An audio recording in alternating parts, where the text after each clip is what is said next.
machine learning in the end is also just a tool. I love machine learning, but I love physics much more. Before the Higgs was discovered, right, the community was not, oh, the Higgs exists, we just have to find it. No. The community was not like this. There were many people that said, oh, I don't like the standard model Higgs. Machine learning was invented, I would say, in the 80s and 90s, where really the core mathematical principles were set. The problem is that we didn't have the computing power. Famous professor, Nobel laureate here at MIT, my colleague, good friend, he always says, if you want to bring anything to space, it's the weight in gold that it costs.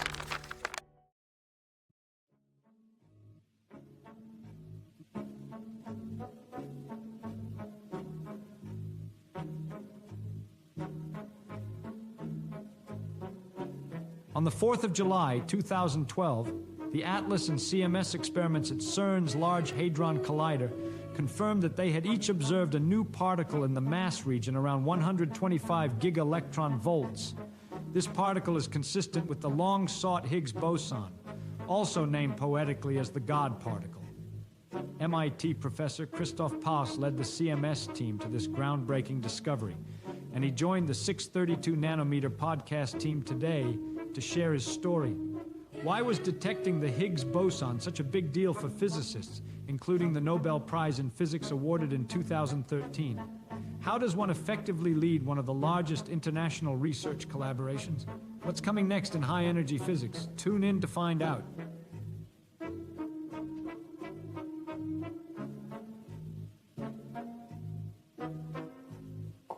I'm delighted to introduce today's guest, Professor Christoph Paus.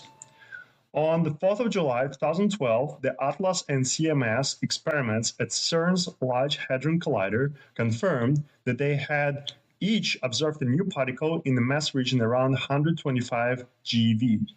This particle is consistent with a long-sought Higgs boson, also named poetically as God's particle, and Christoph Paus, professor of MIT, led the CMS team to this groundbreaking discovery.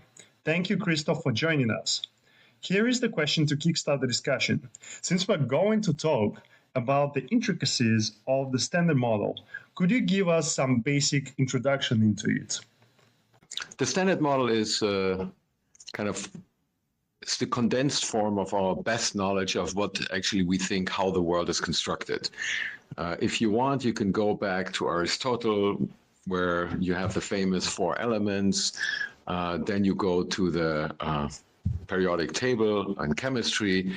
Then you go, there is a lot of particles discovered, and eventually the electron, proton, neutron, things were discovered, and eventually it turned out under there is another even simpler structure, and that is the standard model.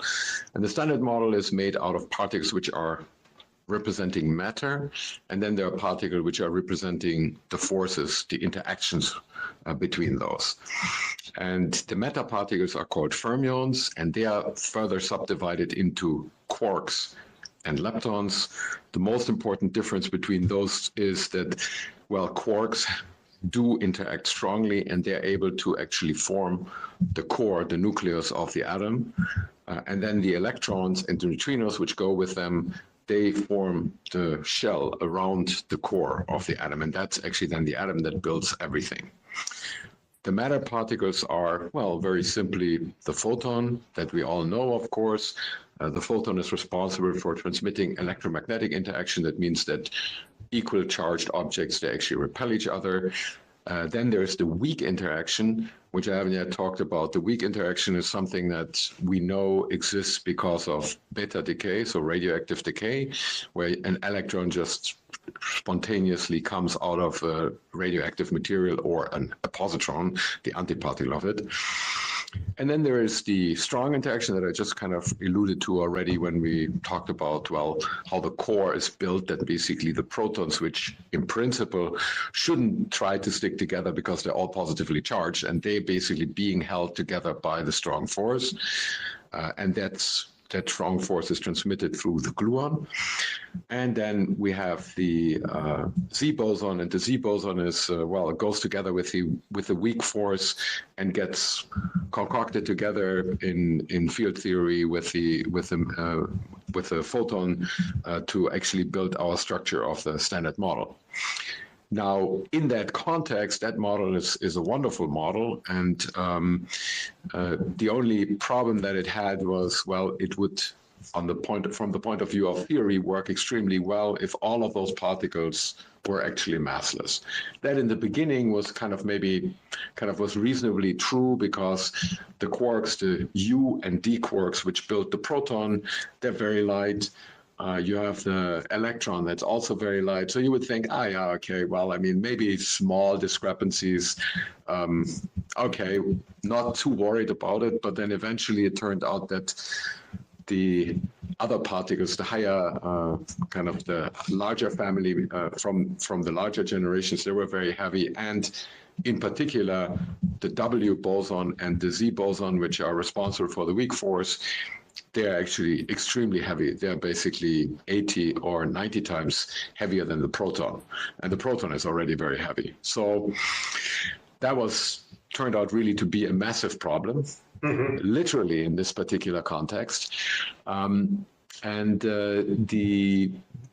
problem was, well, how can you introduce actually these masses into the model in a coherent way? Because one thing that is true for these theories, like the quantum field theories, they have to all obey gauge invariance, local gauge invariance, in fact. And that is something that is difficult to explain, really, but it's a very fundamental requirement. And that requirement cannot be fulfilled by adding masses to the Lagrangian, which describes the theory.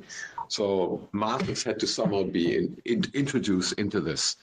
And people thought about how could they introduce these masses, and the way that in the end it turned out to be possible, and that was basically really proposed in 1964, 65, 66, in that era, where this all came together, exactly. So Higgs, Brout, Brout and Engler, and then also other people like Kibble, Hagen, Guralnik, they came up and created that idea that there is a Higgs field which then materializes as the Higgs boson, and that would kind of allow the model to introduce mass terms by construction, of course. Well, that's why you invent this. And it would also have a very interesting implication, meaning that, well, you need to have actually this boson be present, this Higgs boson. And that is kind of like the setup of the standard model. And with the discovery, of course, of the Higgs boson, it's amazing, because you make, on the theory side, you make a requirement and say, well, we need to have local gauge invariance to be fulfilled.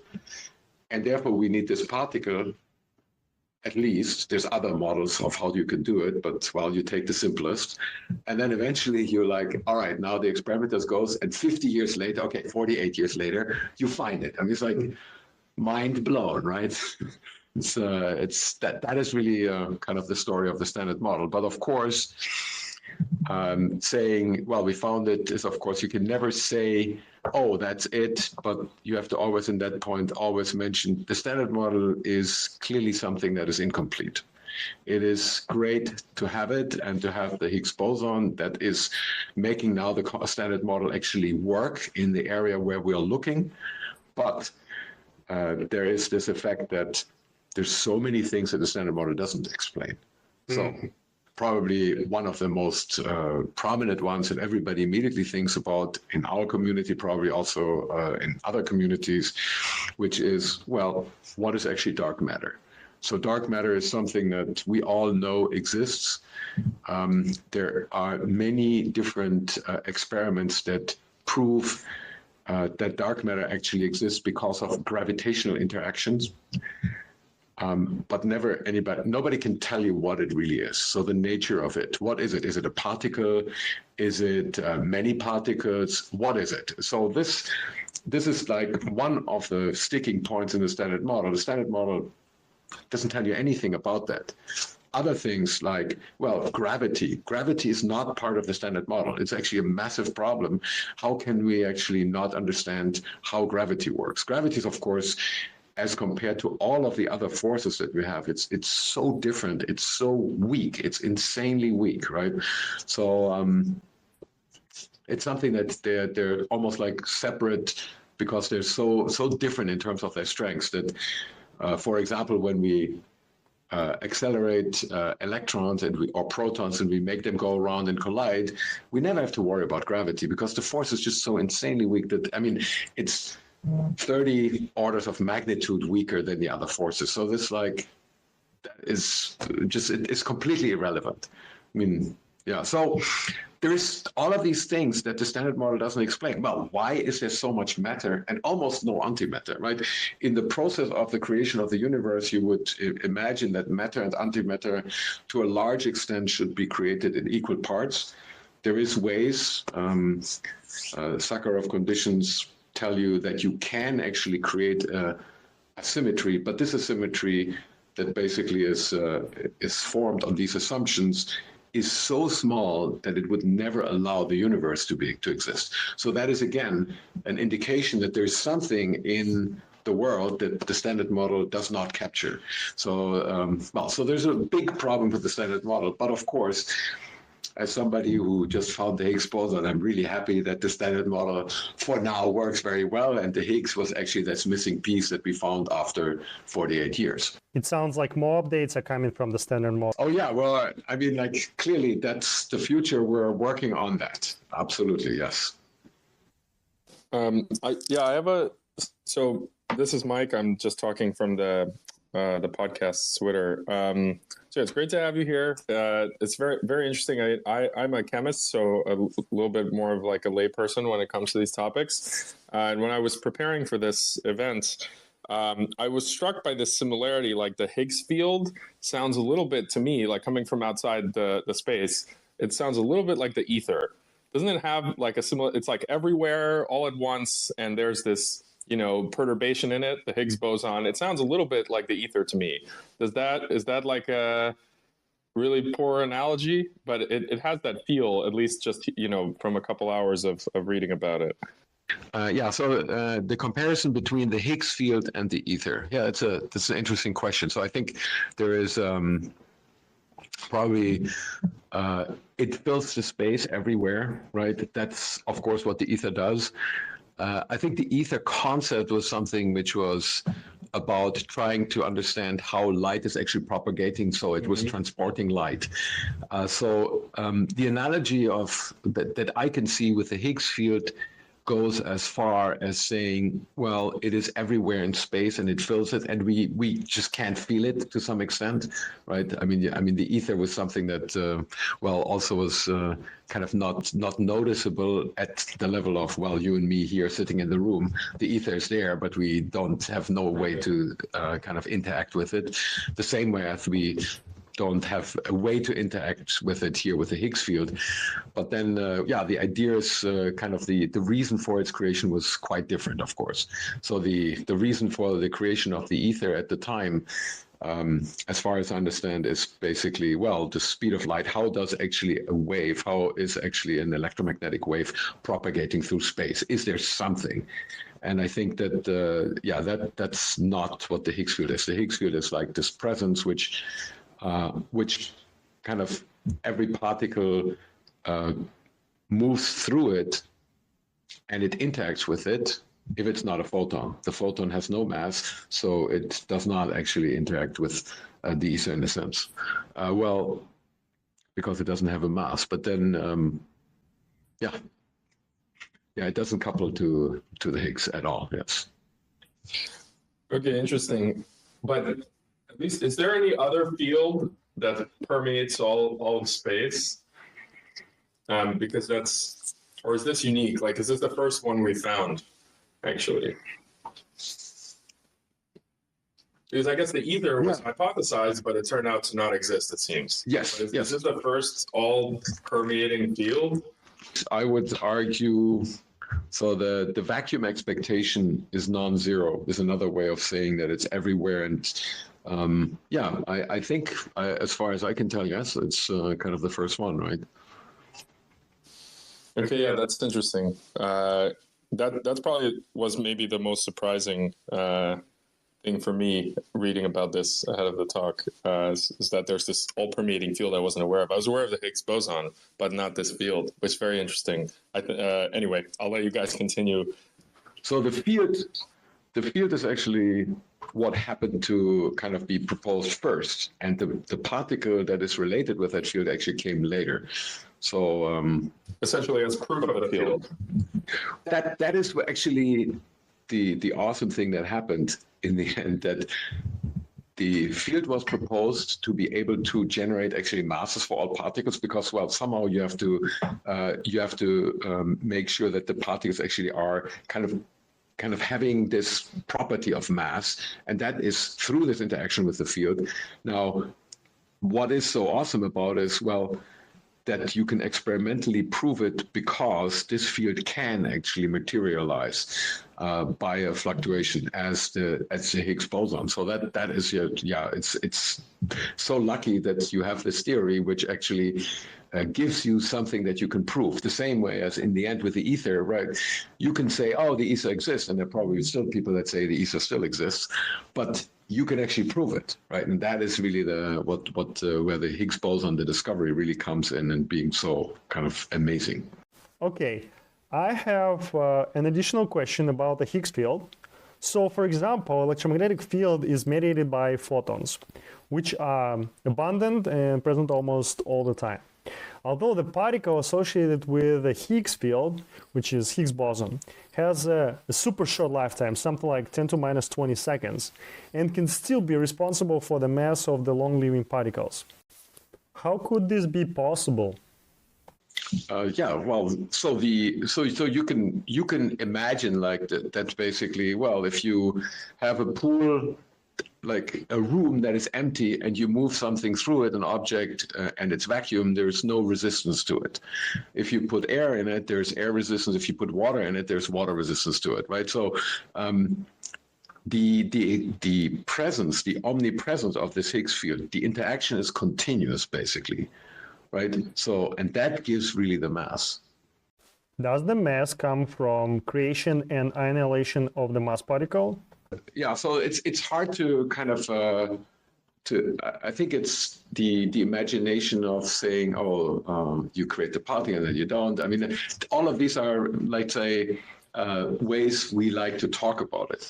So in the end, what really happens, it's mathematical equations, right?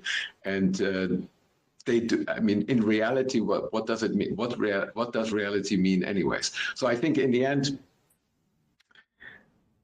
the Higgs field is omnipresent. If I shake the Higgs field, I have a perturbation on it, I can create it and make it materialize, and it will disappear immediately. Now, if you think about a particle moving through that field, it basically interacts with that field. It moves in the presence of that field, and that is actually causing the mass. Now, if you want to discover the Higgs boson, what you have to do, you have to shake the field hard. You have to make a lot of energy. You have to create a lot of energy so that actually the particle that is virtually there can actually be really created in real life, so that it then is visible to us. And that is actually what the LHC does. It basically creates this massive collisions where a lot of energy is available, and the Higgs can materialize. The field perturbation can actually materialize, and then we can actually see it, and we observe it as a resonant because, well, it decays. I see. So the field is there, and Higgs boson is some sort of excitation of that field. Yes. So here we also like to discuss the stories behind the scientific discoveries. Maybe you could tell us a little bit your journey into physics. What got you interested in physics? And earlier we've talked about it. You were a mechanical engineer to start off. When did your fascination for physics start to grow? It's maybe a disappointing story, or I don't know how to say it otherwise, but. In the end, many things happened, and they were kind of not very essential events. And it wasn't like a story where basically I was a kid and I saw this amazing lecture by somebody, and then I started to kind of be very excited about it. It happened to be, I was a mechanical engineer in Aachen, and I liked it. It was a lot of fun, but I kind of finished the semester very quickly after the first few weeks, and I thought, well, I can do a little more, and I started to do physics. Because there was not many classes to add, and I wasn't still busy, and I added math to it. And eventually I got really busy, and I studied math, physics, and mechanical engineering, with mechanical engineering being clearly my main thing. And eventually I did my diploma, and then I said, well, I have to do my PhD. And I had some offers in math for going to Cambridge, do some group theory, computational group theory, or at the ETH in Zurich at the time, I think it was a special solutions for numerical solutions for special differential equations. And then I think there was an offer from Maryland University to continue what I had been doing in my mechanical engineering, which was a complex energy, heat, storage and transformer kind of device that I was designing. And well, then there was this offer to go to, well, I think I was a Monte Carlo simulation for a tokamak in Jülich in Germany. And then the other one was going to Geneva and doing this crazy particle physics experiment. And I don't know, I think that then it happened to be that I knew Geneva, and I knew that they were speaking French there.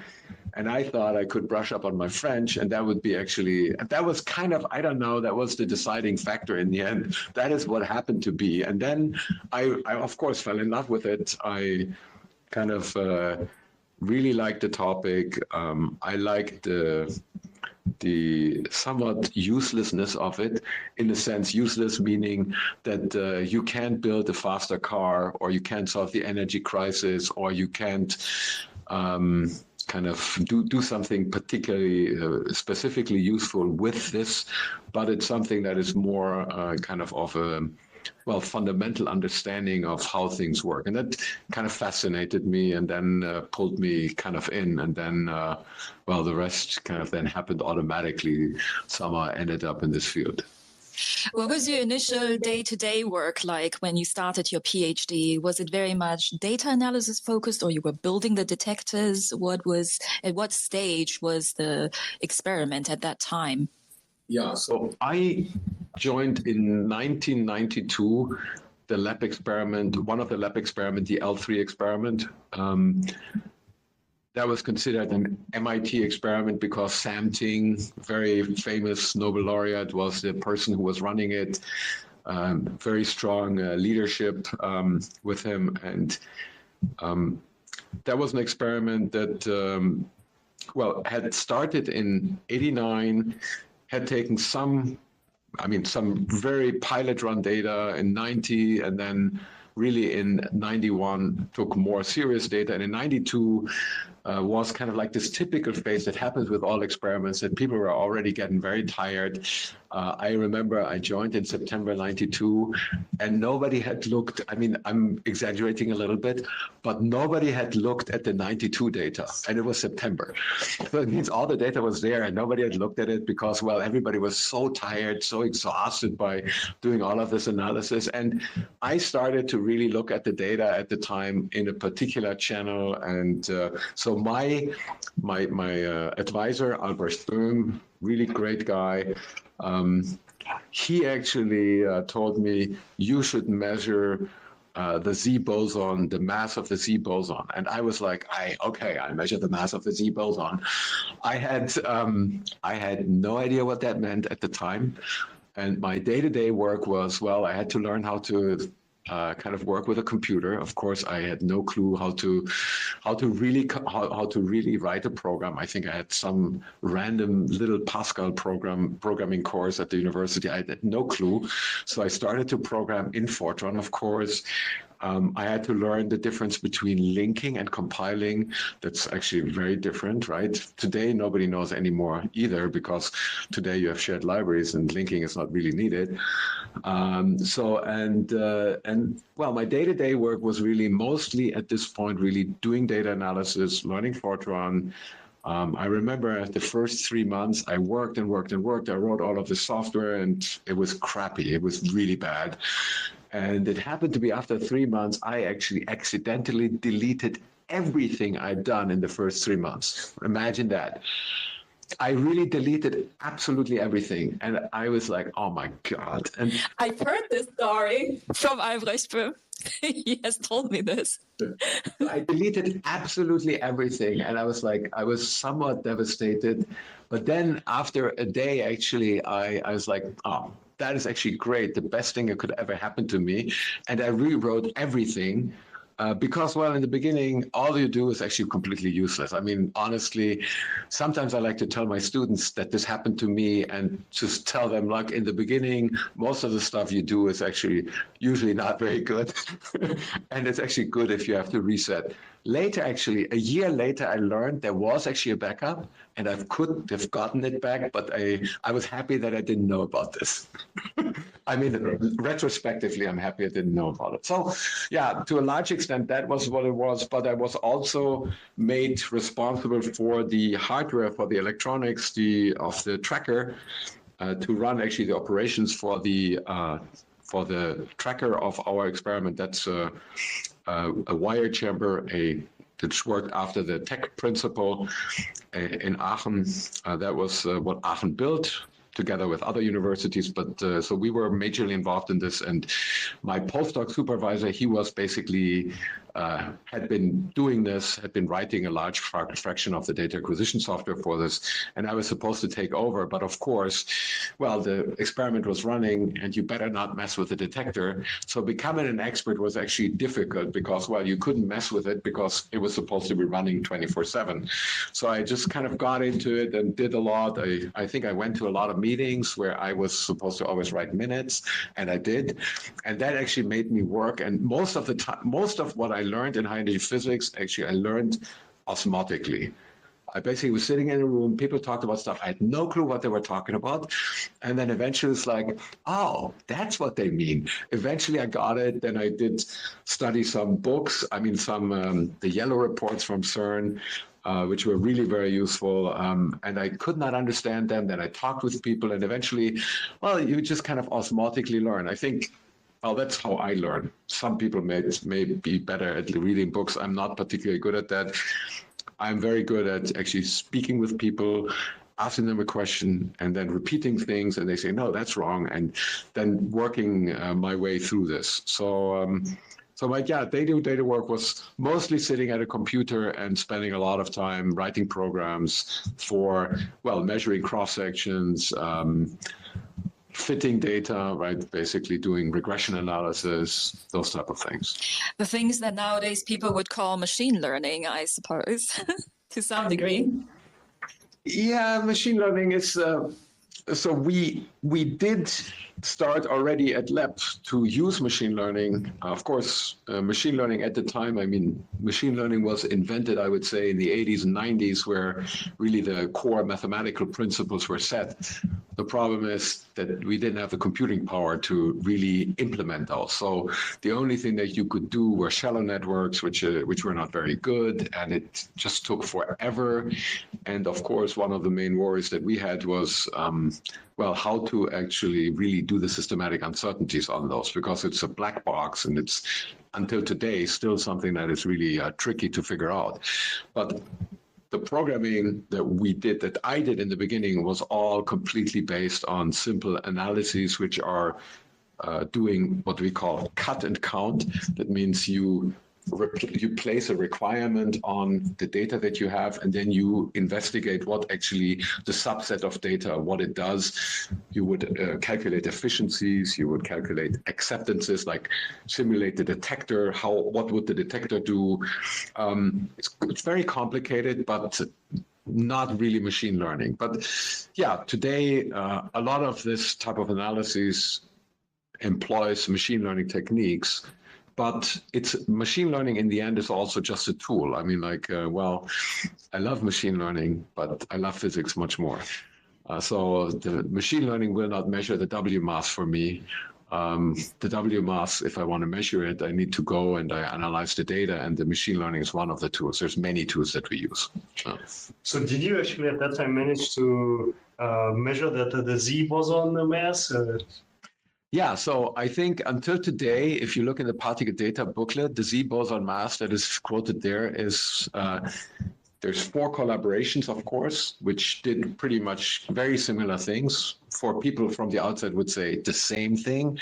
But of course, people from the collaborations are very protective and they say, yeah, we did it differently. But well, we all measured the Z mass.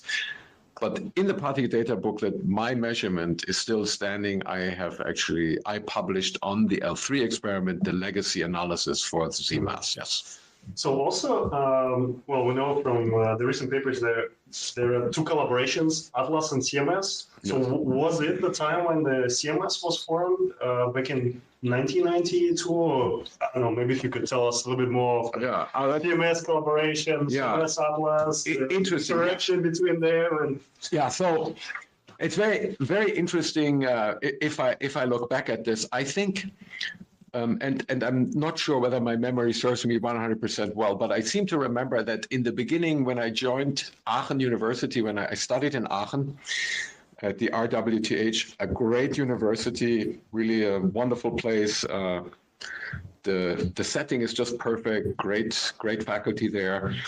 And what I remember is that at the time when I joined, that they were discussing actually the Large Hadron Collider as this future project, which would eventually happen. Many people say, it never happens. There's not enough money for it. There's all kinds of things that wouldn't happen. And at the same time, I also knew that the lab experiment had just started. So the lab experiment was then eventually the experiment that I did my PhD on. So I did my undergraduate studies while they were kind of getting it started. And then first data had already arrived and been analyzed. And then when I started my PhD, I was coming in 92, where, as I said, there was this fatigue of kind of lab data because everybody was like so exhausted that they couldn't even look at the data early on. But LHC was very early planned, really early. I mean, think about it. This was in the late 80s, early 90s. And LHC was actually already talked about. I remember that I went to seminars with other students from the German Physical Society, and people were talking about the LHC there. I was a graduate student, and the LHC then eventually started really in, 2009, 2010, if you wish. And so that's a long time. So CMS collaboration is one of the 2 big experiments. These are experiments that actually really do or try to do all of the physics that can be done there. And then there's actually 2 more experiments, big experiments in the accelerator LHCb and the ALICE experiment. So there's 4 that have major interaction points. Then there's a number of other experiments that actually are parasitically sitting and using the beam.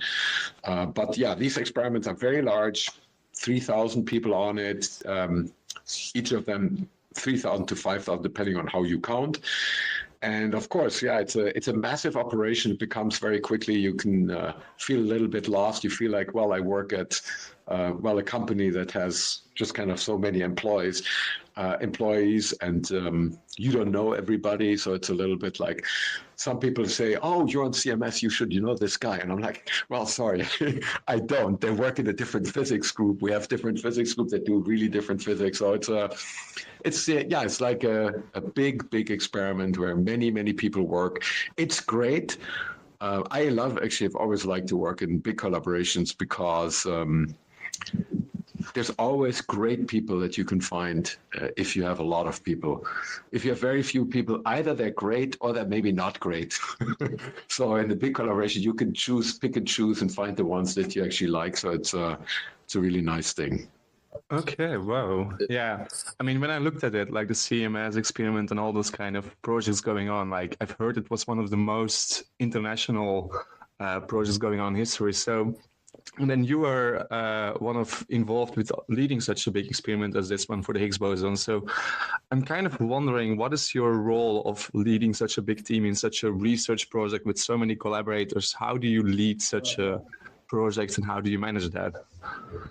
Okay, that's complicated. Okay, so let me first clarify a few things. So I was never the spokesperson of the experiment. Okay. So there is an overall organization, which is CMS, and the spokesperson is the one who is basically making sure that everything is working.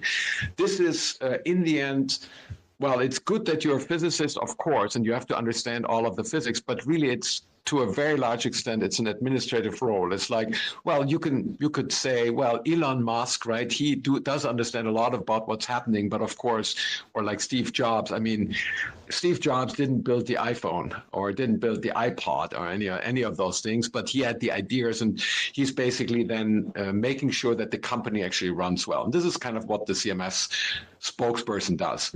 My role in the Higgs discovery, well, the experiment has physics group which are responsible for particular areas of physics. So the Higgs physics group was responsible to find the Higgs boson, right?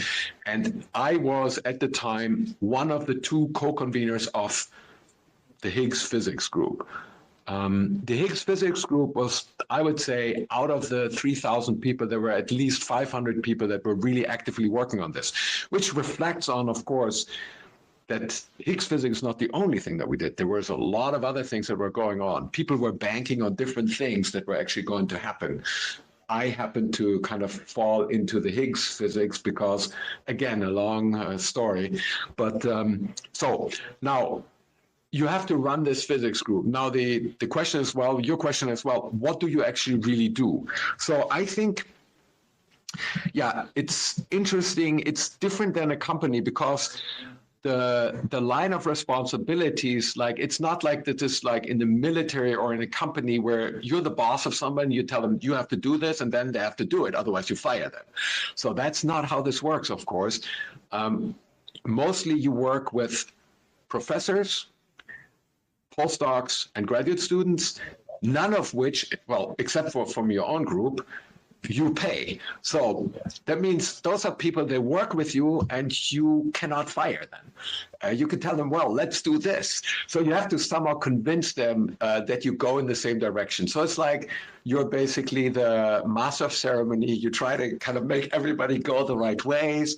So did this make you nostalgic for like the days of the Crookes tube, just sitting in the basement looking at a Crookes tube alone to discover X-rays, versus like having to convince 100 people to row in the same direction, and having to wait for ASICs to come back from foundries and so on. Like the whole society almost had to work to generate this result. So that's right. You have a lot of people that had to work together. So for me, I've always worked, actually, my entire physics career has been on very big experiment. At the time, actually, always the biggest experiment. So I've worked on L3, which was the biggest experiment from the lab collaborations, I believe. Then I've worked on CDF, which was the biggest experiment at Tevatron at Fermilab. And then I work now at CMS, and I think Atlas is actually slightly bigger than us. They have more people than we have, but well, still, it's one of the really big collaborations. So I cannot be nostalgic about working on just by myself and finding something because, well, professionally, I've never done that. What drives you then is to work in such a big team or something? What drives you to do that? You say like, okay, no, I've never done in the small teams. There must be some reason why you never done that. Like, what drives you to go for these bigger teams? Yeah, I think it's hard to kind of say that if I've never done it. I mean, somehow I believe actually, well, you do something, you like it, maybe you're good at it, then you like it more. And eventually you're in this. And then, I've continued to do, I've really focused on the science, and I do what I need to do so that I get my scientific result in the end. But I do like to work with people. I think that to some extent there's a competitive aspect to it also that I'm very much like. I like to work actually and constructively compete. It's like, oh, you did this better. Oh, how did they do it? And kind of like try to see that you get the best out of everybody. And so forming these teams, and part of actually the scientific process that we have is you make people compete, and the competition is not really about necessarily, oh, I'm faster than you, I get more money or anything, but it's about, well, you do it independently, and then you see, can you do it better? Do I get the smaller uncertainty? And is actually the result correct? That is actually really the key point. So this aspect of working, I really like. I like to work together with people. I like to see that other people are doing something similar. You can speak with them. There's a community. And I think the international aspect is awesome. I like different languages, different cultures. It's just an unbelievable experience. You have people from Pakistan. You have people from India. You have people from the US. You have people from Brazil. You have people from Europe, of course, from Italy, from Spain, from France, from Germany, from Poland, from Estonia. I mean, like any country, Russians, Ukrainian. I have a Russian and a Ukrainian in my group. So it's just a great experience, very different opinions, different views. And I really like it. So did you experience any kind of challenges? I mean, we're talking about you're very international with very international teams, super different thinking probably everywhere else as well. Also, you need to motivate everyone. I mean, I can imagine that, especially in the beginning of your years of leading such big teams or leading in a certain way. Did you imagine any kind of there's a word for it. Did you imagine any kind of problems along the way there as well? Yeah, I think that works. Yeah. So what I'm going to do is I'm actually going to make a short comment of what I consider leading, or what was important for the Higgs discovery leading, and then I'm going to talk about maybe problems, right? So, so I'm not trying to be a politician. You ask a question and I answer the way I want, but okay, at least I tell you. All right. So leading, I think, for the Higgs discovery, what I think was really important is to set up a good process. Process meaning making sure that you had actually different groups independently working on the same thing to make sure that what you were doing is correct. That, I think, was enormously important. And I think that is something that I think that as a leader, you can actually have a big impact on. The other thing is organizationally to have a structure in place which actually makes sure that you can support people to do what they need to do without interfering. I mean, you can imagine if you want to have 500 people work coherently, you cannot have them in one room and try to talk all at the same time. So you have to split this up. You have to organize it in a way that things are subdivided in such a way that you can make constructive progress for each of the pieces that you want to put together. But then there's some overview structure which makes sure that things work out. And so that structure, to put that in place, that is something that the leadership does. And so it's kind of like management and leadership. Leadership is the vision and we go for that way, everyone goes for that way. And then management is more like managing the teams, creating that structure out there, having the team sets. There's all these small problems there. Okay. Yeah, and then, well, I think we had to, for example, what to me was absolutely essential was to try to remove bias. That was basically is a very dangerous thing. Bias meaning, oh, you see something that's maybe statistically not very significant, but you start then to make it bigger. So one of the things that we did, and that's also, again, something that I do take credit for that, I was very adamant that we had to make the analysis blind so that the researchers were working on the analysis without knowing what the result was. So in principle, you develop an analysis and each step you could check, oh, how does it look like now? And then, oh, I changed this. How does it look like now? So you could basically, and then suddenly you tune yourself into a result that actually is not really true because you can create you can create a fluctuation that is very large, very significant by just messing around with your setup. And so we blinded the analysis and convincing everybody to do that. That is, I think, leadership, because you had to get everybody on board to do this.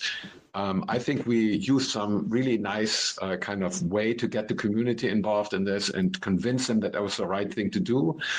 And eventually, well, we got that done. And I think for us, it resulted actually in this amazing moment on June 15th. That date nobody knows except for people from CMS, because on June 15th, we allowed, actually on June 14th, in the night before, we allowed very few people, a handful of people, to look at the result of the analysis. And on June 15th, it was for the first time presented to the entire collaboration. So we unblinded the analysis, which was saying, that was the moment when everybody knew, okay, we have it.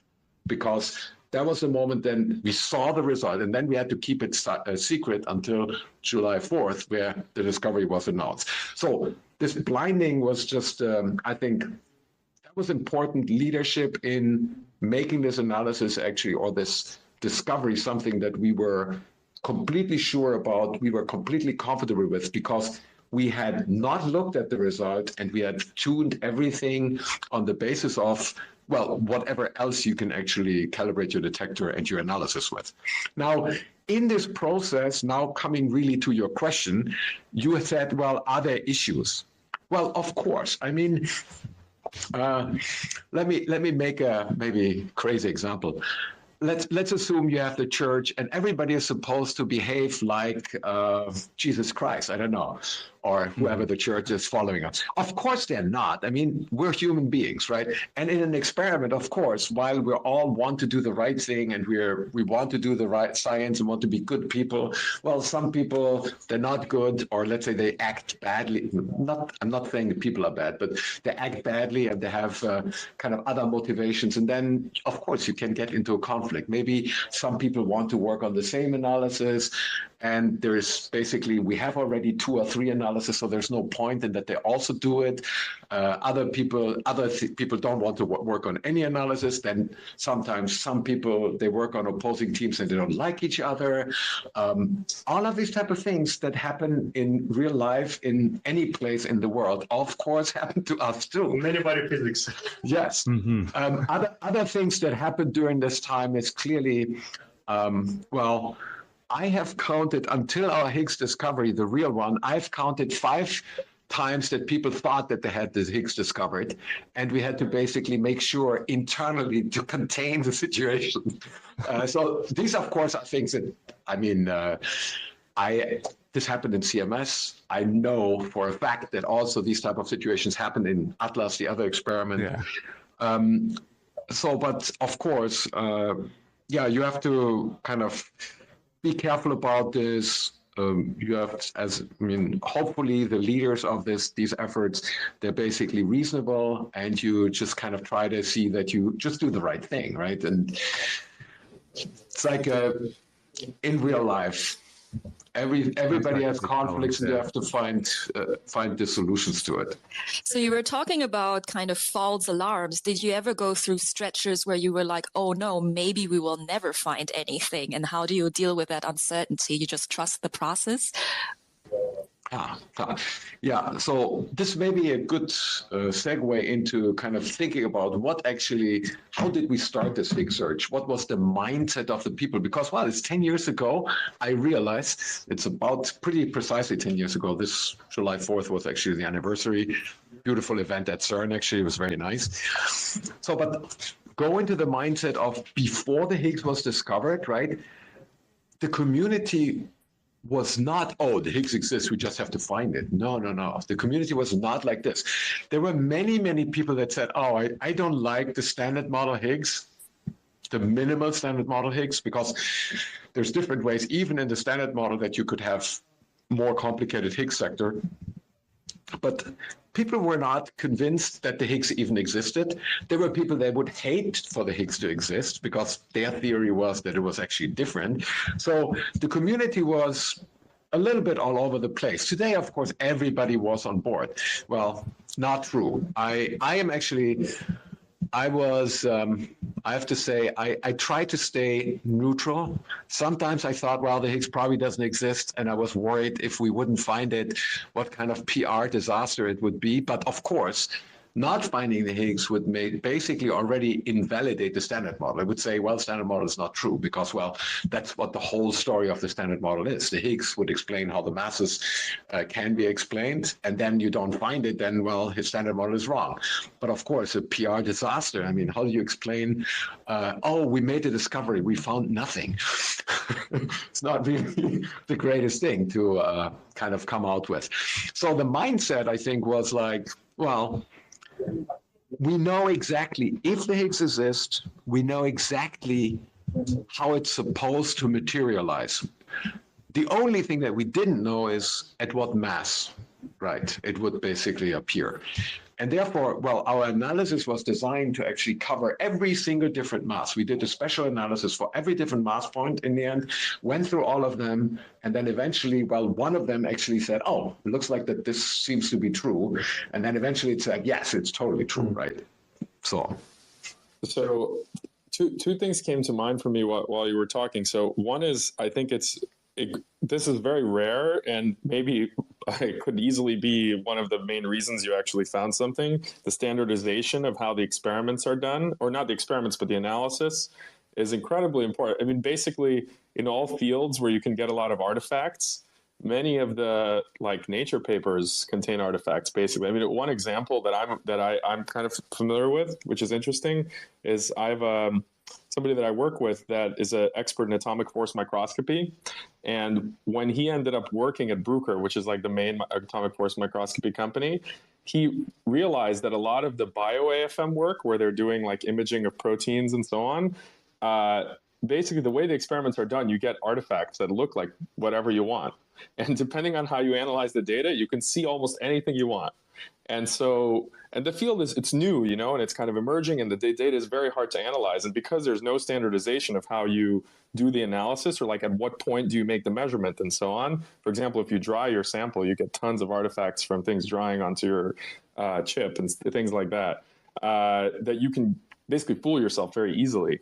And that's eventually, if you want to find something like a new particle, that's obviously like one of the biggest problems. So I think that's incredibly important, and you know, something that like scientists should aspire to in general. And the more that can happen in fields, the better. I think the faster progress gets made. So that's awesome. The question I had for you, which is like an orthogonal question, is so managing a big team of scientists, do you find that I have a little bit of experience. I'm at a startup now that I co-founded, and we have, you know, a smaller team, like 10 scientists. And I find that especially really good scientists, sometimes they love what they're doing and they just want to optimize that thing. And sometimes it begins to not even be that related to the overall goal of the project, but they love to see it improve. How do you deal with that, especially in an academic setting where people just want to go deeper into something they're working on, versus maybe something that actually results in like the overall goal of the project? All right. Again, that's a great question. And the moment you mentioned that you have this person who wants to make things really much better, immediately a person came to mind. I know a whole bunch of those people. So I think our community, so high energy physics, it's a large community. I mean, we are, let's say, I'm trying to not say the wrong number, but let's say 5,000 in Atlas, 5,000 in CMS, that's the majority of the high energy physics community. So it's like 10,000, maybe 20,000 people, or maybe 25,000, in that order, probably. So how do you make sure that you're going in the right direction, that you're not losing sight of what's important, and where you can, of course, improve things, but it doesn't really matter at that point? That's kind of like what I understand your question to be. And so what we do is, of course, we have these kind of reviews. For us, these reviews are called, in the US, the reviews are called the SNOMAS process, where the community comes together, and this SNOMAS process is just finished, actually, for I think in the last 3 years. It's a 5-year review. So there's panels. And in this SNOMAS process, the community gets together, there's massive working groups, they work for over a year, and in the end, a report is produced which tells you what actually the community is really most interested in. So you prioritize what are the important goals in the community. And then according to that, the results of that panel, of that process, the DOE or the NSF, they give funding, right? So that means you make sure through this process and the funding agencies that these that the priorities are actually kept. Of course, now if you go to a smaller context, I have my group that I run, and then there's this one person who wants to do something that, of course, will make this particular thing better, but maybe that's not an important thing overall to do because it doesn't in the big picture play a role. Well, I will grab that person and then talk and then basically explain why I think, well, is it actually, so the question I always ask, so we have an analysis that we want to accomplish. We want to, let's make it simply, we want to measure the W mass. It's one of the things I'm really excited about right now I want to do. And then there's a person who works on, let's say, one of the uncertainties that is going to enter into the uncertainty on this W mass measurement. And the person is like, oh, I can do this and that. And I'm like, well, how large, what is the contribution to this uncertainty, the overall uncertainty? And the person says, well, I mean, it's only 0.5%. And I'm like, all right, do you want to spend another half year or a year to work on this? Or do you rather want to work on another uncertainty that enters into the whole game, where basically that is 50% of the overall uncertainty? So that's the way you basically explain it.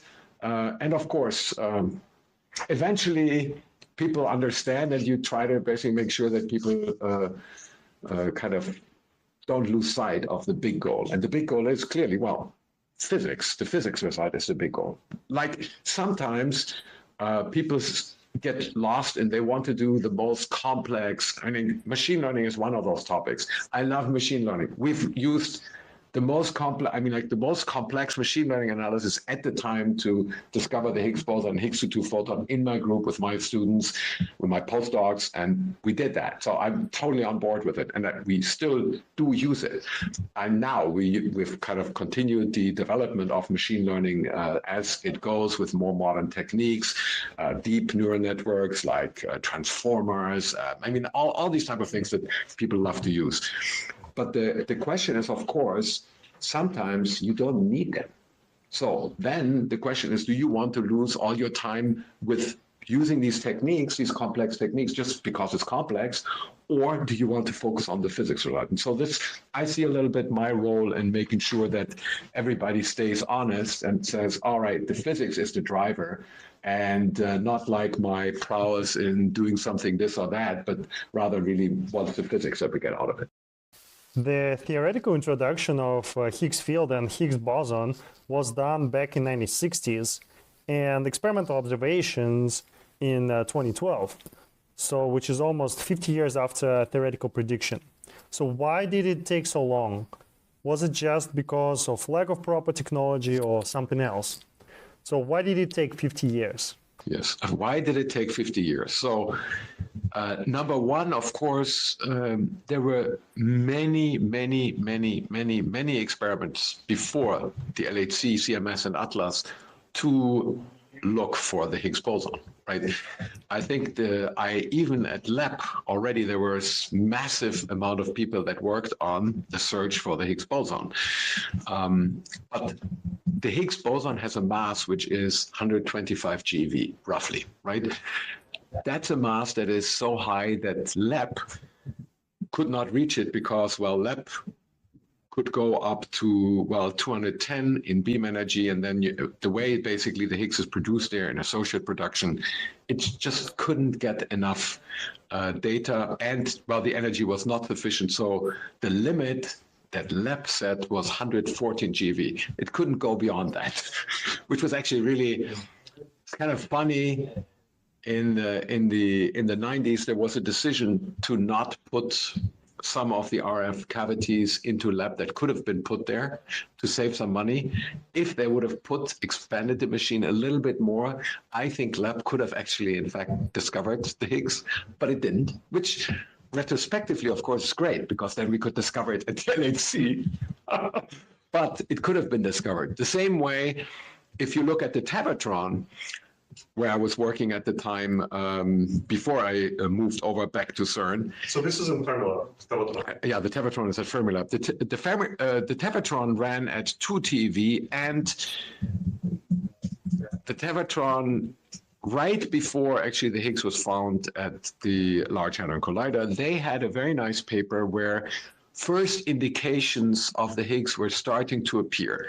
If the Tevatron would have been able to have maybe 4 times more data, I think there could have been a chance to basically find the Higgs already there, but they didn't for various reasons. I mean, I guess one can argue a long time about it. Now, the LHC, when I got appointed the Higgs convener in 2010, I thought, well, I didn't make very much out of this appointment. I mean, I was asked, I was nominated, and then I asked my wife, am I allowed to do this? Because it was really intense work. And my wife said, yeah, if you like it, let's do it. So I did it.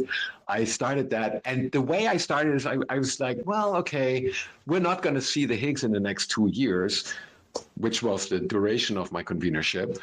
We're not going to see it in that time probably, and well, we're just going to work hard and just going to be setting it up. It's going to be exciting. It's going to be cool.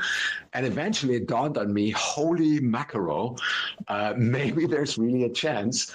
And then the whole thing just kind of took off, and it was just this amazing amount of it was very intense work, and all people coming together, and eventually, well, it became real. It was well, somewhat, unreal.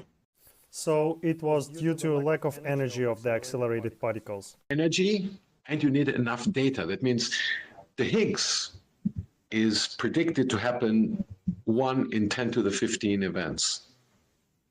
I mean, it's when you do classical mechanics, you collide 2 billiard balls to collide, and if you know the initial positions exactly, then you know exactly what's going to happen, right? That's why they play pool, and it just kind of all works out. In quantum field theory, that's not what happens, right? In quantum field theory, when you have a collision, for a single collision, you cannot tell at all what's going to happen. So the only way that you can actually say what's happening, there's a probability for everything to happen, right? So these are the Feynman diagrams. You can calculate what, if you have 1 million events, you can say so and so many plus minus the uncertainty, statistical uncertainty are those events, so many are those. And the Higgs, 1 in 10 to the 15 events is a Higgs event. So you needed to accumulate so many collisions until eventually you had enough of those that you can then also pick them out of all of the other things that are ongoing so that you could really confirm that this is the Higgs. So you need the energy so that you can produce the Higgs. At the Tevatron, we've certainly produced them, but we didn't have enough of them to find them. And then, well, enough data. And of course, the techniques to do the analysis. But in the end, the technique, makes you discover it earlier. But you would discover it if you have enough data, you would eventually, by now, we would have discovered the Higgs for sure. I mean, or a year later, without having very fancy techniques. We would be with simple, relatively straightforward techniques, you could discover it. So then how many Higgs bosons were detected overall? Yeah, so that's actually, I struggle with that question. So I think that, so here we have to go a little bit into detail. So first, you have to produce the Higgs, right? So in producing the Higgs is, of course, something that happens in different ways. The most important kind of process that we have that produces most Higgs is if 2 gluons fuse, which is kind of weird because think about this. You have 2 protons. The proton is made of UUD, of quarks, and they collide. And where are the gluons coming from? Well, the gluons are inside the proton. They are basically there to hold everything together to an extent. And what happens to create most Higgses is when these 2 gluons outside of each proton, they have 1 gluon that basically collide, and they make what we call gluon fusion. So, and then the gluon fuses and makes a Higgs. Well, of course, the gluons don't couple directly. There's a loop. And then the Higgs is created. That's the most likely way to produce it. So that's the production. You can produce as many as you want. Now it has to decay. and you have to be able to actually measure that decay. So the most likely decay is, according to mass and phase space, is really the decay to B quarks. B quarks are pretty tricky to discover. So that's not the most likely, the best way to find it, because, well, the B quark is something that's hard to identify. It's not that hard, but it's much harder than other things. So one of the strong ways, easy ways to identify it is actually the Higgs decay to 2 photons. Of course, how can the Higgs kind of couple to photons? They're massless. Well, again, there's a loop that actually allows this, so it's a higher order diagram. That's why it doesn't happen very often. But because it's so easy to identify the photons, you can actually use those. So what I'm trying to say is you can produce very many Higgses. The problem is you have to find the decay mode in which you can actually identify it, and then you have to separate from the background. So that means of all of the Higgses, probably create 3 million a year at LHC, but of all of those, very, very few you can really identify. So, and now, I'm not sure. So probably the order of what we had to find the Higgs to discover it is order of 100 identified, and really like passing all this. So efficiencies for all of these selections are very small in the percent range in the end, or maybe tens of percent depending on what the decay channel is. So it's a very complex process in the end. Very rare beast. Yeah, it's a very weird particle. It's very heavy if you look at it. Yeah, I can imagine. Yeah, but I'm just wondering, like, so, like you say, like this way of doing it is using 2 gluons which are inside the proton. That's, I mean, Hadron Collider, you use 2 protons at very high speed to collide them. I was just wondering, I mean, we're talking here about a field which interacts with many particles, and like, yeah, producing a Higgs boson, as you say, it's one of the ways is using those 2 protons and stuff. Like, I'm wondering which other interactions of like collisions could have created such a Higgs boson. Like, which is the next candidate for proton-proton collision? Like, what else would have it been actually? Mm-hmm. All right. So I think that in general, to try to make Higgses, well, you can use proton-proton interaction, and proton-proton interaction are great. I mean, this is the method of choice at the moment because protons are heavy particles, and the fact that they are heavy make them radiate relatively weakly in terms of what we call synchrotron radiation. So that means if you build a ring and you accelerate them, the amount of energy that they lose in one turn because you accelerate them around the corner, that means you basically have to bend them around the corner. They do synchrotron radiation because you bend them, and this synchrotron radiation is very, very small. So that is why you can bend them actually really hard. You can have a relatively small ring, 27 kilometers in length, or 17 miles. That's small. So you can bend them in this kind of small ring relatively strongly, and you can put a lot of energy in them. If you take electrons and positrons, which was in this same ring actually before, that was actually the lab collider, which I worked on before in the plus or minus collision. The problem there to go to higher energies, which I mentioned, right? I mentioned that there were something wasn't installed and we couldn't go to higher energies. The problem there is that the electron, when you want to bend it around the corner, around basically a curve, it radiates massively because it's very light. The electron is 511 kiloelectron volts, so it's like really super light. So that means that what happens is you have this massive synchrotron radiation, which means if you want to accelerate it, you have to really put a lot of energy in it, and that comes as energy. And it's very, very expensive, and it brings other problems with it. The radiation environment is difficult.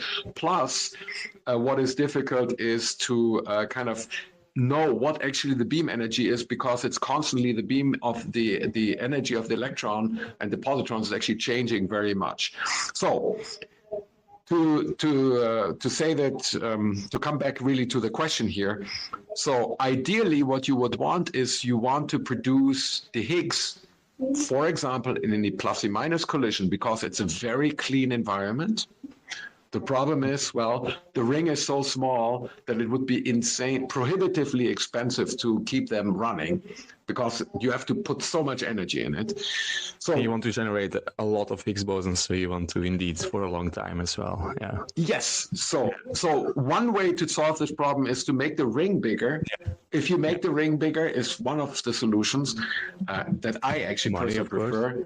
Yeah. Well, to make the ring bigger is expensive, but then you can actually get the energy of the electrons high enough to actually study the Higgs in really a great detail and produce many of them. Another way to do it is to create a linear collider. A linear collider meaning you accelerate the electrons along a straight line and then collide them. And that means all of the problem of bending the electron is not there anymore. So you just have to accelerate them.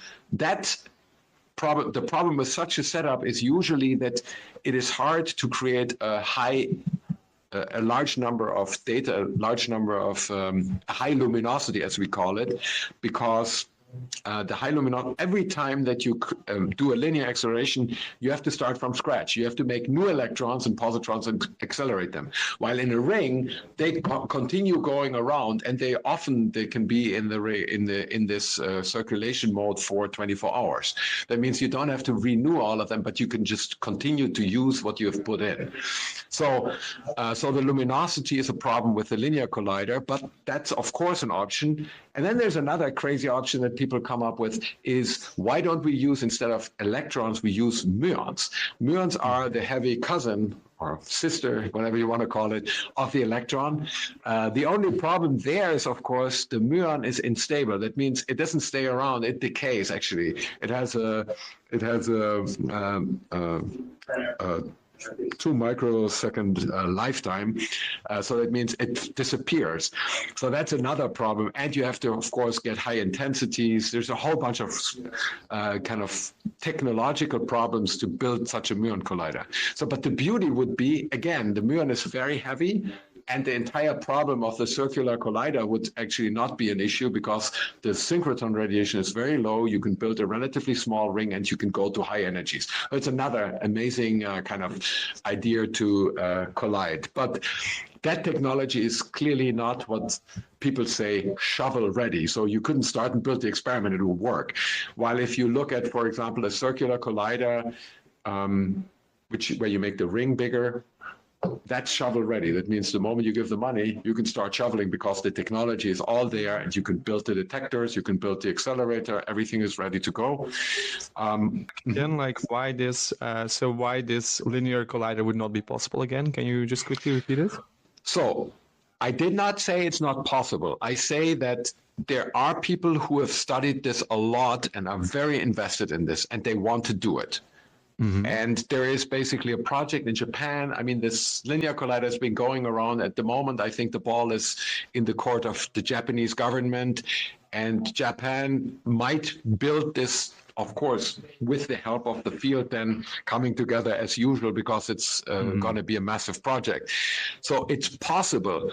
What I think is problematic with the linear collider in general, or let's say the problematic part, is simply that the luminosity, the intensity of the beam, is just something that is hard to attain. So let me go back in history. So if we go back to the lab experiment, that's the electron-positron collider, which ran actually inside the LHC ring. That's the original ring that was built for this lab, the E+ E- collider. That collider was going on at the same time with an experiment that also was running at the same energy at SLAC. And that was the SLC, the SLAC, the Stanford Linear Accelerator. And the problem of the linear accelerator at the time was clearly they had so much less data. That means the statistical precision that they could achieve was substantially less. The way that SLAC eventually made actually an impact was that they polarized the beam, and then some of the physics measurement, when you have a polarized beam, they become very sensitive to certain things. And that is how they actually made this work. But overall, LEP in the beginning completely beat the linear collider, right? Of course, if you only built a linear collider, well, who's to beat the linear collider if there's nothing else, if it's the only game in town, right? So it's I think the kind of viewpoint. I think there's of course ideas with linear collisions, with linear colliders. They have also the advantage that, well, if you build a very big circular collider, even there, eventually you run into the problem. You cannot go to even higher energies because, again, the synchrotron radiation will kill you. But with a linear collider, well, you make it longer, and then you can go forever. Of course, eventually, I think the linear collider, most of them are 20, 30 kilometers long already. So you wonder, eventually there's, of course, also there a limit. But as I said, I am kind of banking on the circular collider. But, well, of course, there's other people, if they would sit here, they would bank on the linear collider. So it's a matter of choice. But what I really, in the long run, want is the Hadron Collider at the very large energy. Maybe this is a stupid question, but is it possible to make a spherical collider with like some sort of path through it, like a spiral path or something like that? What you have to do is you have to get a beam, you have to contain it somehow, and then you have to make it collide at one point. Now, first colliders, actually the Bevatron, are actually colliders where you have no beam line, you have actually big Ds, so magnets, big magnets, which were kind of run synchrotron. It's a synchrotron setup, so where you basically a cyclotron setup. The cyclotron setup actually makes the particle go around, but no beam line, and is kind of open, but you keep it in a plane. Because, well, somehow, if you make it a spiral, I mean, how do you make sure that the beams eventually meet? It's kind of a tricky thing, right? So, and in the cyclotron, there were no beam lines, and you would basically make it go around by and making sure that you would have the frequency of the magnet actually run in such a way that it would accelerate the electrons, and then eventually you would extract them at an extraction point, and then you would shoot them on the target and then investigate what happens when in the collision with the target. So that was in the beginning. But very quickly people realized, well, you have to actually evacuate the area where beam is. If you have gas, the gas in the air, well, the beam will basically make all kinds of interaction with the air molecules. So you have to evacuate everything. How do you evacuate the big space? I mean, it's hard. So that is why you make this beamline, which is just big enough to contain the beam that you can completely evacuate and control, and then actually have a good and reliable beam that you can ramp up the intensity and all these type of things. And so it's hard to imagine how you can do that except for, well, a circle is ideal. Of course, it's not a circle, right? It's straight lines, and then there's the magnets which bend it, right? Straight line, and then there's again a bending section. So but you try to make for the circular collider, you try to make it round so that you can continue using the same beam.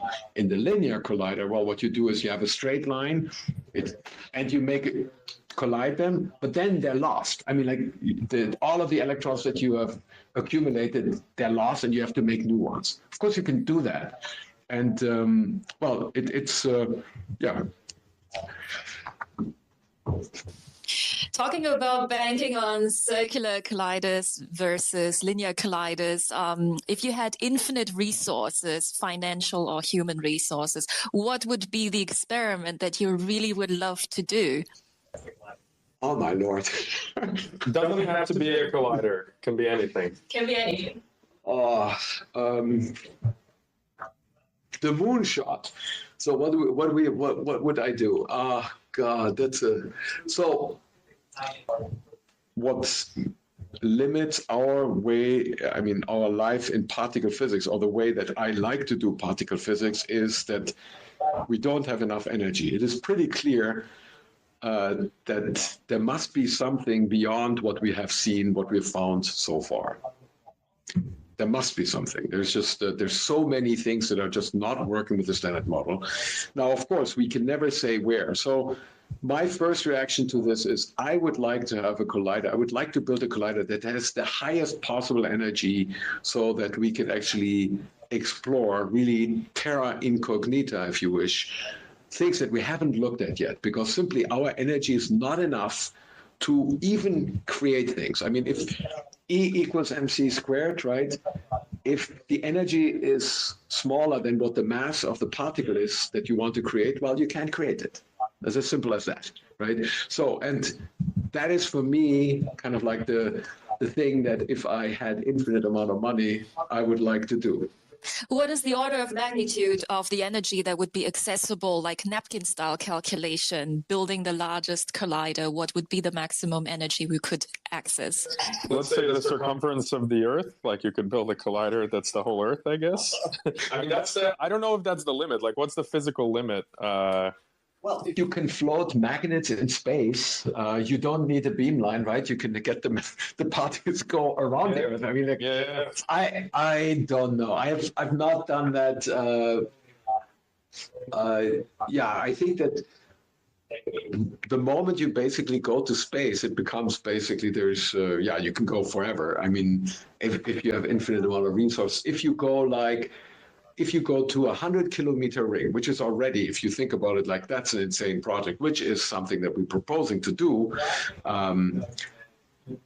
We're having right now a study that is ongoing and will produce a report in 2025. This is the Future Circular Collider study that I'm part of and working on. So what we want to do is we want to build a ring that is 100 kilometers. 100 kilometers is like, if you now go to the lab ring, to the LHC ring, well, you can do basically a little bit less than a marathon if you run around it. This one would be an ultra marathon, but really an ultra marathon, right?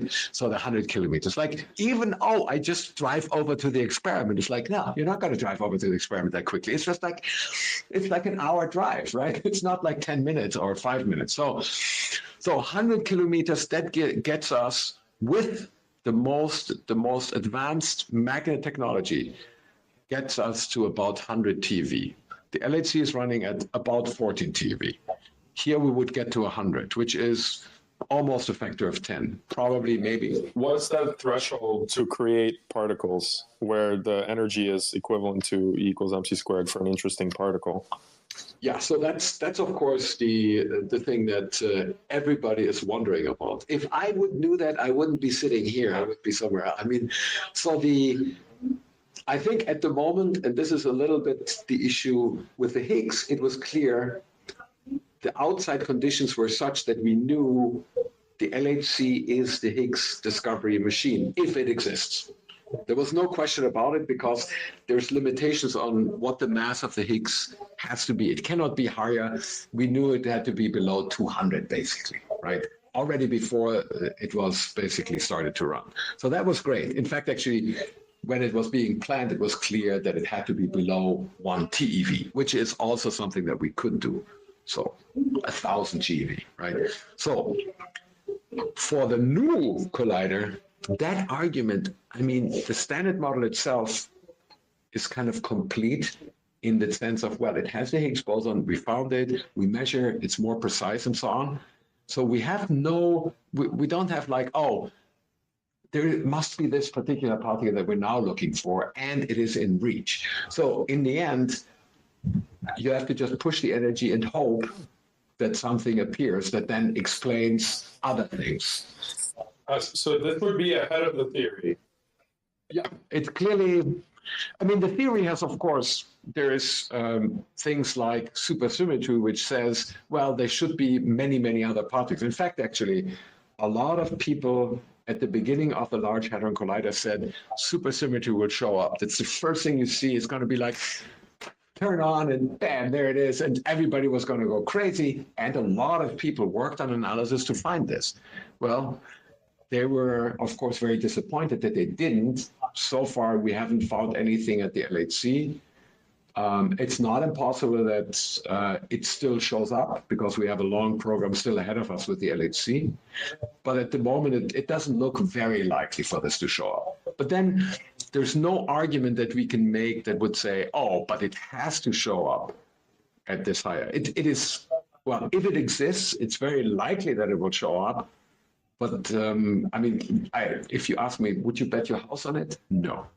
So just to double click on something you said, so if the kind of fundamental argument is to go to space, what is the reason not to go to space with the next one? Like the cost of getting to space is going down. I mean, Starlink, they're putting up satellites constantly. What is there a fundamental reason not to go to space with the next one? And I'm trying to imagine what that would look like. Is that a system of satellites in low Earth orbit that are kind of in different orbits and they're shuttling these particles between each other?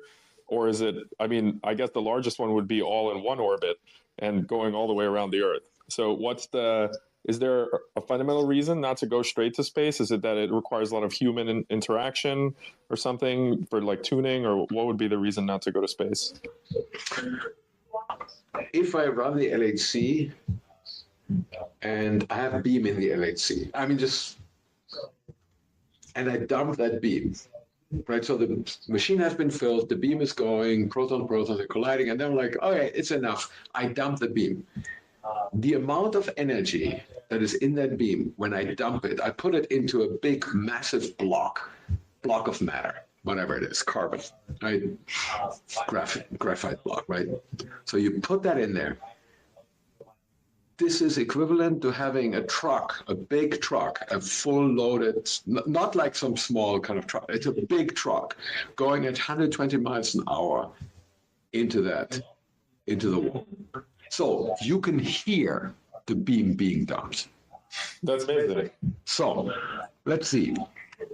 Try to imagine if you want to, in space, and now, I'm not saying that I'm not worried about the beam dump. In space, you just shoot it somewhere and just like, well, it's gone. Maybe somebody finds some part of the beam left. It's like SETI, the SETI at somewhere. They find this beam. It's like, what is this?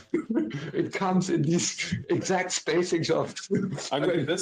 This poses the question of whether we're going to eventually get hit by other civilizations' beams. You know, like, are there going to be beams landing on Earth at some point? Yeah.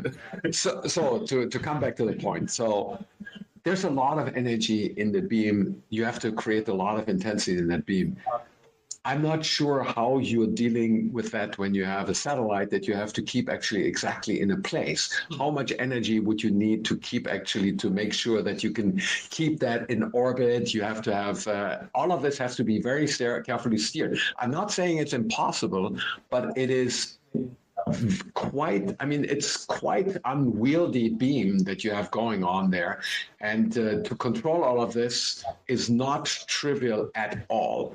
It's not like if you look at, LIGO, right? LIGO will go to space, as far as I understand. There's the LISA detector, where you have these three, basically, satellites, and they send lasers back and forth. Also there, it's actually not trivial because the laser is very powerful. But here, this is just a step above.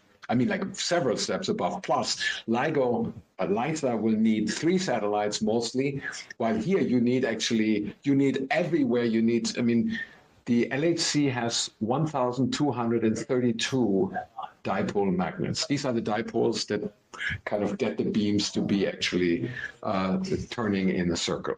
So I think it is much easier to dig a tunnel than actually building in space. Of course, I mean, one argument would be, well, in space, it's very big, so you could really go big, and you wouldn't have to evacuate. But I think the advantages are, I would see that technically to be really tricky. So Starlink, it says here that Starlink costs about $1 million a satellite, and once it gets to space. So let's say you had to have 2,000 of them or something. So it's like maybe $1 billion of satellites. But I don't know if maybe the Starlink satellite is much cheaper than the magnet, because you have to get up this huge superconducting magnet, right? So think about from AMS, the AMS experiment. Sam Ting, famous professor, Nobel laureate here at MIT, my colleague, good friend. He always says, if you want to bring anything to space, it's the weight in gold that it costs. So that would be very expensive because, well, the CMS experiment itself, just the experiment weighs 12,000 tons. That is actually almost 2 times as much as the Eiffel Tower. But the tubes, you don't need the tubes. Well, but the tubes are nothing. Or the vacuum pumps. Well, I think the main thing to actually contain particles, you have to put material. So some of our detectors, the detectors, like the tracking detectors, they're very light. So the only thing they want is they want to minimally interact with the particle and see it, and then leave it alone. Others, the calorimetry wants to break it, stop it, and measure everything. It's like sheets of lead or something like that. So, and I mean, this lead is going to be really expensive to bring up, right? I just so have it's like a crazy thought. I mean, probably I'm completely wrong here. I'm just wondering. I mean, can we use some natural resource, like, I mean, we have a magnetic field around the Earth, right? Can it do something there as well usefully, or is yeah. So the CMS, the field in the dipole in the LHC is 2 Tesla. 2 Tesla is 2 times 10 to the 4 Gauss, and the Earth magnetic field is, I think it's half a Gauss, is it, or something like that. So I mean, this is it's not a factor of 2 or 3 or 4. It's 4 or 5 orders of magnitude difference. And if we want to go to the FTC, to the very big collider, it's like we want to be able to build magnets at 12 Tesla. Now, that is actually the fundamental problem. So the big Hadron Collider, the even bigger, not the large, the very large Hadron Collider, that I would love to build, it's the 100-kilometer one. The main thing why right now it's not shovel ready is because you can't have magnets that actually can bend the protons at that energy. So the magnet technology, we cannot produce. I mean, a single magnet, yes, we can produce, but thousands of magnets to produce at a reasonable price that, well, it's taxpayers' money that we use, right? That is not possible. So that's why it will take some time. What do you think of the promise of going the other direction, going to smaller footprint accelerators? There are people who are working on these laser tabletop type accelerators. Is that going in a much different regime, different questions they're looking at? Yeah, so this is, of course, there's the phase space is infinite. So, I mean, there's so many things that you can do, and I mean, they're great thing. So the big difference here is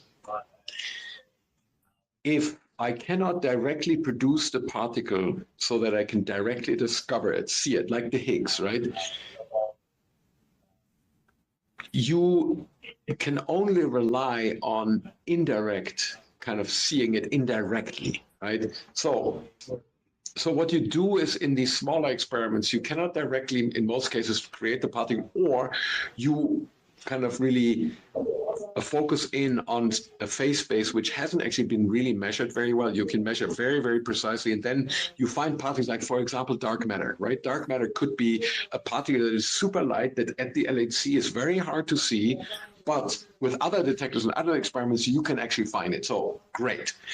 But if you try to find if you try to find a particle that's actually very massive, which I think there's good arguments to say that they should exist, those you can only see indirectly. So indirectly, that means that you measure something extremely precisely, you calculate what actually the result is supposed to be, and then they start to differ. And then you're like, oh, so for example, the G-2 experiment that you probably have heard of, it's the magnetic moment of the muon, so G-2. So that experiment is extremely precise and sensitive to effects of kind of much heavier particles entering into the Feynman diagrams that actually you have to evaluate when you consider this measurement. The problem, though, is that you will find a discrepancy, and then what? You don't know what the discrepancy is due to. So I'm not saying I don't like these experiments. In fact, actually, one of the things I'm interested in measuring the W mass is very interesting right now, because there is a measurement out there which massively disagrees with the prediction. So that's my old experiment, CDF. I'm also author of that paper, but I did not work on the analysis directly. So that measurement is far off the prediction. So that's super exciting. But of course, there's not 50,000 theorists publishing anything about this because, well, it's very hard to explain. In particular, it's very hard to be specific about what this could be due to.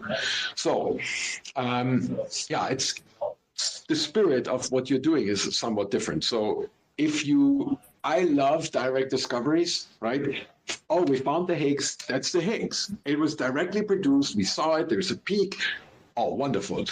And the other experiments, often they are like, all right, we measure something very precisely and it disagrees with what we think it should be. And now what did we discover? Well, we discovered this discrepancy, right? So that's really what it is. So this actually segues perfectly into a question that I had prepared, which is, so, 100 years ago, there were a ton of anomalies that people saw, which kind of prompted the creation of quantum physics, right? So just quantization, photoelectric effect, and so on.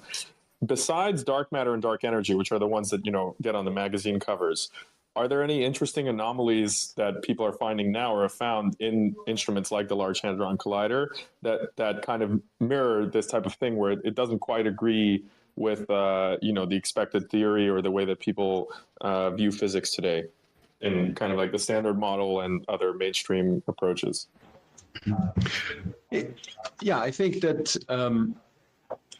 there are, let's say, seasonally, there are little discrepancies.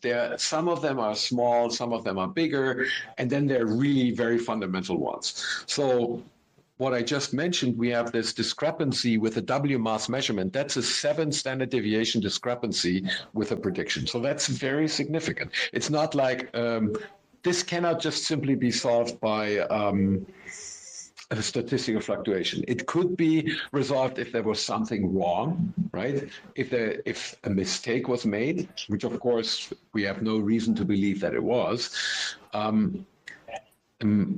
And so we don't know what will happen with that measurement. So that is actually one of the reasons I want to understand what happened with this measurement, and so we want to make that measurement. So that's a kind of like, it's one of these odd discrepancies that we have now, and we have to deal with. Another odd discrepancy is LHCb has in recent years has found evidence for leptons not being universal. So we believe that electrons, muons, and taus should behave identically, with a small asterisk while they have different masses, and there's some mass effects that make them behave differently. But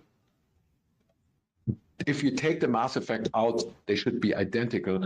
And LHCb found some evidence that they don't behave identically. So that's a discrepancy and could be a big deal. But again, it's not yet at 5 standard deviation.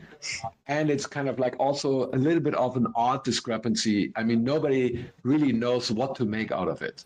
Or, well, there were the superluminal neutrinos at some point, right? So, and that turned out to be wrong. So there's like the seasonal little things. But then there's the big things. And the big things is, well, dark matter and dark energy. And clearly, they're there. What's happening? So other things that are very obvious are, well, the matter and antimatter asymmetry. Well, we have everywhere we look around us, everything is matter. Everything is UUD quark or electron, but almost no positrons, almost no antiquarks. What's up with that? Why did that happen? And our model does not explain it. And eventually, well, something has to give. That's another good reason, well, it could be that this is something that has to do with supersymmetry. Maybe, I mean, supersymmetry could explain this. So I think that, this is one. These are three things that are big that have to be discovered in the next few years. I hope that actually in the next 10, 15 years we find what dark matter is. That would be super exciting. I work on that. Actually, there is an analysis that we're working on, which is I've worked in the past on like the most standard things that are basically, all right, dark matter is being produced at the Large Hadron Collider. It disappears and it leaves this missing transverse energy, and you build on that. But then more recently, because we haven't found anything, we've kind of worked on like an interesting thing saying, all right, the dark world, dark sector, doesn't have to be just one particle, right?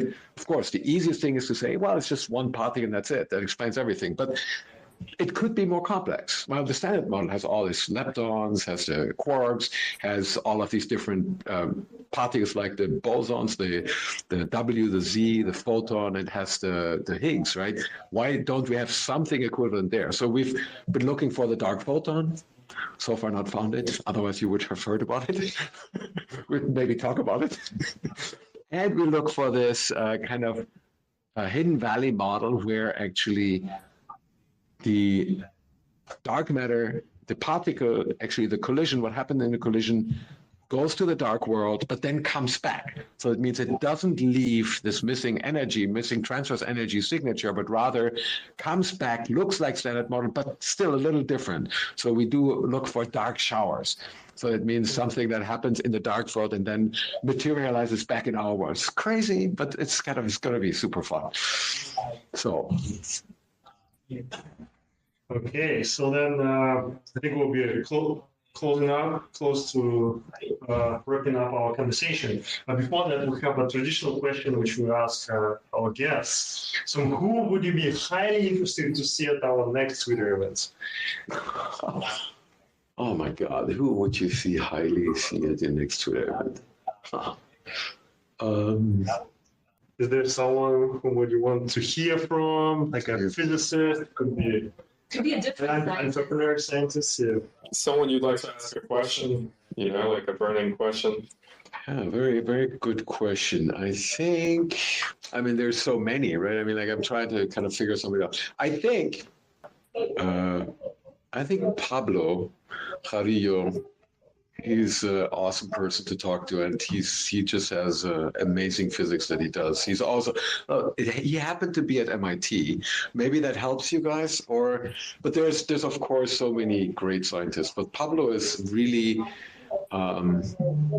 he does some pretty amazing stuff, which I always love when he actually has things to talk about. Was it the twisted angle? Yeah. That's a really great guy to talk to. He's a nice guy. He's just kind of always a good kind of partner for conversations. It is time to wrap up our event. Let's thank Christoph for this exciting conversation. This is actually the first time we touched the grounds of high energy physics in our podcast. I personally learned a lot on how challenging it is to excite and detect the super rare Higgs boson, how to lead extra large research collaborations, as well as I got some insights for the future moonshot experiments, as well as existing discrepancies between theory and experimental observation. It has been a great pleasure and honor to interact with Professor Christoph Paus. Also, thank you, the audience, for your participation. Stay tuned for the upcoming events.